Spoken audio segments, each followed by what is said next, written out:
Za zadani rešetkasti nosač potrebno je pomoću metode Rittera odrediti vrijednosti usdužnih sila u štapovima S14, S15 i S16.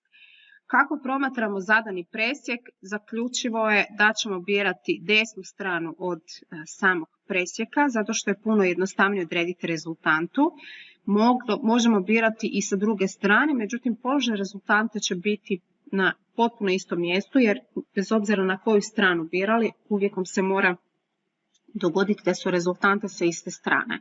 Ono što je u ovom slučaju nama potrebno, to je reakcija B da bi mogli naći rezultantu, pa ćemo to uzeti iz analitičkog dijela koji je prethodno napravljen u primjeru i iz toga uzimamo vrijednost od reakcije B od 77,5 kN.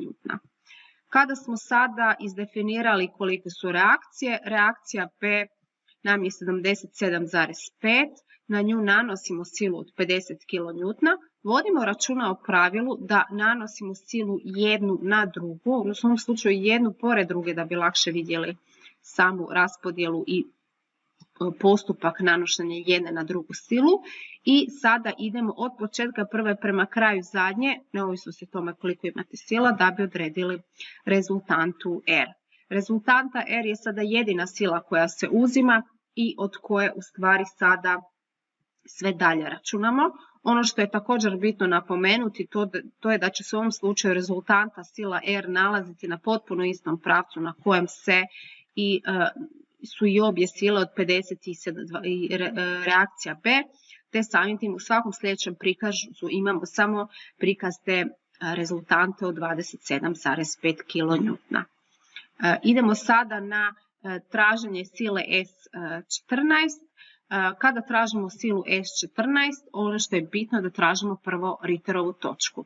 Ritterova točka za jednu određenu traženu silu se uvijek nalazi gdje se sjeku preostale dvije. Jedini slučaj u kojem se to ne traži tako jeste kada imate međusobno paralelne pravce. Na primjer, ako imate da je S14 horizontalno, onda će za traženje vrijednosti S15 ćemo koristiti recimo sumu f y ili sumu f x, ovisnosti o tome što imate od zadanih vanjskih sila. Tražimo gdje se sjeku S15 i S16, tu se nalazi Ritterova točka 14. Sljedeći korak je samo određivanje udaljenosti. Udaljenosti se određuju kao okomice na pravci sila, tako da će nam malo R14 biti udaljenost od Ritterove točke do rezultante R, a udaljenost od S14 do R14 se određuje ponovo okomicom na pravac sile S14 i taj dio i D14 i R14 očitavamo i uvrštavamo u sumu momenata na Ritterovu točku 14. Zašto to radimo i zašto koristimo tu vrtnju? Zato što smo na taj način izbjegli utjecaj od S15 i S16, jer one prolaze kroz točku R14 pa ne rade moment i samim tim imamo jednu jednadžbu s jednom nepoznanicom gdje možemo odrediti kolike su stvari vrijednosti pripadajućih sila, u ovom slučaju S14. Kako su nam sada određeni R i S? Oko točke R14, R sa krakom od R14 vrti u plus, S14 vrti u plus. Međutim, kada uvrstimo vrijednosti koje su nam poznate, poznato i poznato, S14 dobijamo da je 28,95, odnosno da je tlačna sila.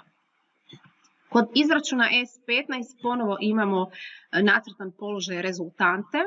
Kod S15 gledamo gdje nam se sjeku S14 i S16, produljimo njihove pravce. Ovdje nam je Ritterova točka, tražimo udaljenost od Ritterove točke do rezultantne sile kao okomica na pravac sile. Zatim S15 produžimo pravac, nacrtamo paralelu kroz R15 da bi lijepo mogli definirati tu udaljenost kao okomicu na pravac sile i vrijednosti očitamo. Te ih uvrštavamo u sumu momenata na Ritterovu točku 15. Što imamo? Imamo da R vrti u minus, a S15 vrti u plus.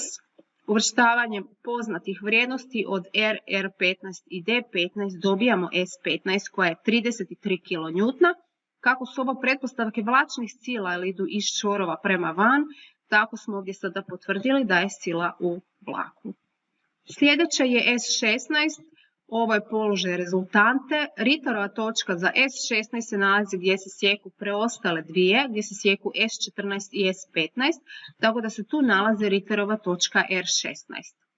Kako kroz Ritterovu točku prolazi i jedina rezultantna sila, lako je zaključiti da će S16 u ovom slučaju biti jednako nuli.